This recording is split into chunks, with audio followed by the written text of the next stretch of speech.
经济部长郭志辉今仔日第一届到立法院备询，伊提出着台湾经济发展的蓝图。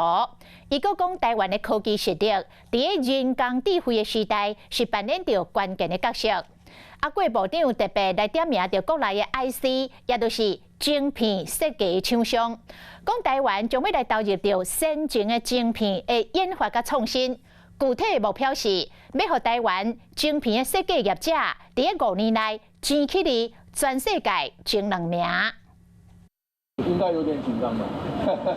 人生很多的第一次就是这个样子啊。头一摆备询难免真紧张，经济部长郭志辉为业界行一阵段，徛起咧备询台，讲到科技产业是真是手，到最近真实件的人工智慧话题来讲出伊的愿景。我们会持续壮大台湾半导体生态系，以此为利基，扩散产业 AI 应用。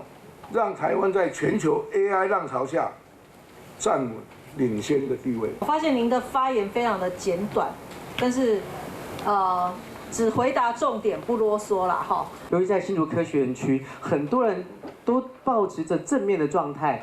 看你来接这个位置，哈。会业界到政界，真侪人对郭志辉是真放闲，啊，经济部长的难题，还有产业用电的需求，那边的会炮会是小精简。核三厂马上1号机727马上就要停了，要除役哦。你要做几个动作啊？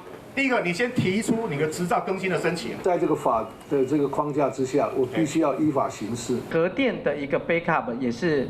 就是选项之一哈，那我觉得这样子这个回应方式，我觉得很企业界，因为他很务实，没有做太多政治语言的一个周旋。汉尼含那会拢正学好经济部会 AI 产业到用电，郭志辉成为科技界的专才，如今要将产业界声音带入中央部会。